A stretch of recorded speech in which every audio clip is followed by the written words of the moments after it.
Hey guys, welcome back to a brand new video and a rainy, dreary March afternoon. It is warm out, but it's a crappy day. A good day to do an unboxing for you guys. Right here in the box is something I recently picked up for myself. I guess you could consider like an adult toy. And you probably already know what it is, obviously based off the title, but once you see it, it's gonna look very familiar. That's because I had the pleasure of using one over at Nick's Crossings house when myself and RJ spent the day there. We wrapped up the day by powering his steam engines, and I actually pulled the trigger, bought one for myself. So we're gonna open it up, check it out, tell you a little bit more about it. So if you'd like to see what's inside, stay tuned.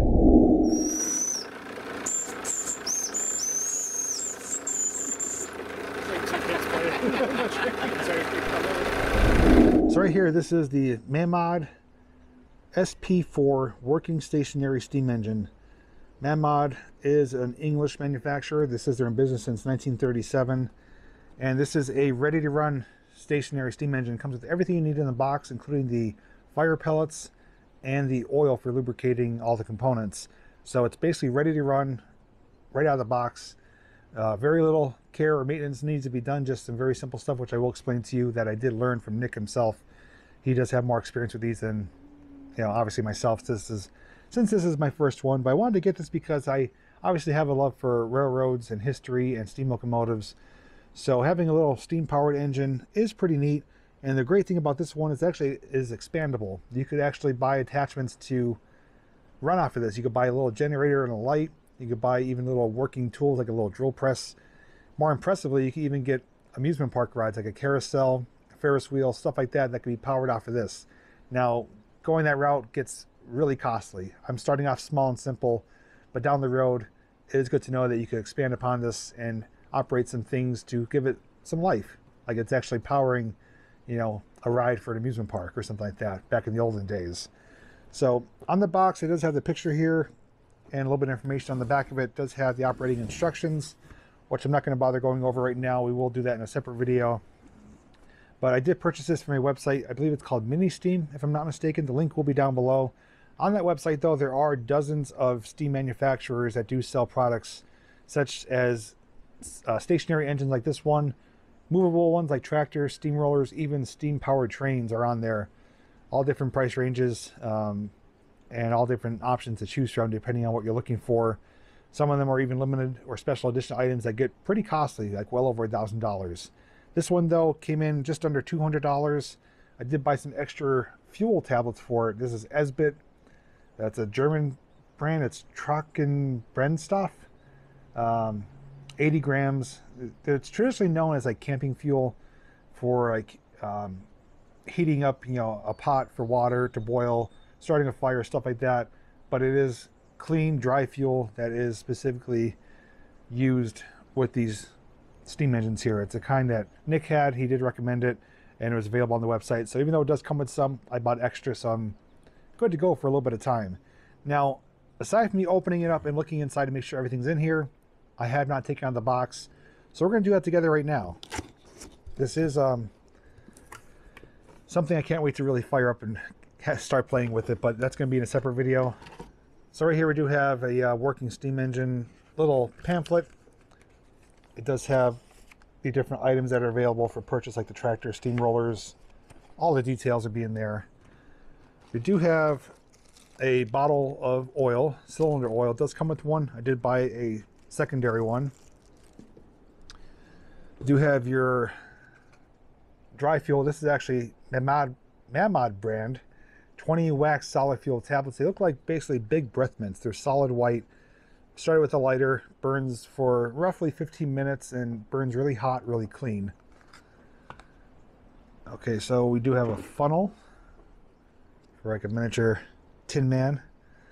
And we have our fire tray and a insert. So let's get that out of the way. And everything else is just the unit itself. So here it is. All right, so hopefully you guys can see everything okay, because I know it's on a wide angle, but this is a stationary steam engine, English steamer.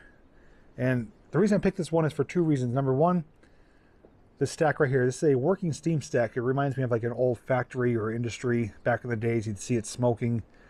And this right here is an operating steam whistle. And again, this is all complete. This is the way it comes. It is, I believe, riveted to this platform here. And only thing you have to really do is get it ready to run, which is by lubricating it. So with the oil, Nick did explain it to me, but it also has instructions. But you want to put a few drops of oil on all moving parts. So anything that moves, you know, that has friction, even the inserts, the threads here for the whistle, for the pressure valve, for the cylinder arm, even a few drops, he said, inside the boiler itself to get through the system. Keep everything, you know, working as it should. And he said you won't really have any issues down the road. He also did say too, you want to use filtered water or like really clean water, any type of material, or I don't want to say composite, but like particles or something that's not really, you know, advisable to put through something like this. You don't want to use because it could eventually stick to the inside of it, start corroding it, start pitting it up. So you want to use really clean water, and to make it work even more efficiently, to use hot water. The hotter the water, the quicker it'll get up to steam, up to pressure. So aside from that though, it's pretty much self-explanatory. You do put the fuel tablets right in this little tray here, and then you slide it right into the boiler. And there is a little sight glass here. It almost looks like a skeleton key. And there's little notches. That is the top of the line for the water. You don't want to fill it all the way because then there's no room for the water to expand and to start producing steam. And the way you check it is every so often, just give a little yank on the whistle here. And when it's ready, it'll start screaming like a little steam whistle. On the back side here, next to the flywheel, you do have a little, I guess there would be like a gear shifter. I mean, not really a shifter, but an engager. But basically, you know, forward, and it'll spin forward, backwards, it'll spin backwards. So you can have it spin either direction, and you can control the speed or stop it with that. It's probably a better name for that, but I don't know what it is offhand. It does have some stickers on here saying to oil all moving parts and about the water fill line.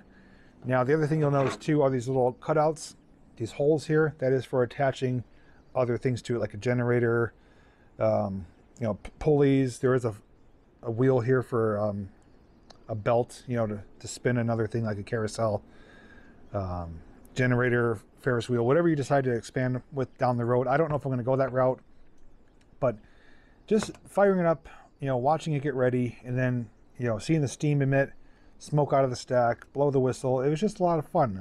Myself and RJ felt like little kids again. So that's why I decided to buy one for myself. Now the funnel here is for the water. The whistle and the pressure valve do come off. They're just threaded in there. So you put the funnel in either hole and fill up your water. And that is basically it. Now, obviously you do have to use care with this. You have to be careful because this does get up to boiling temperature. You know, it is a steam vessel. This is, you know, super hot. It is like a steam boiler on any steam engine. So you don't want to touch it. You don't want to have little kids around it. You don't want to be irresponsible, put anything flammable by it. Also too, it's advisable to mount this to a piece of plywood or something else, because the bottom could potentially get really warm. You don't want to warp, damage, or discolor anything. So I do have a plywood piece this will be getting attached to.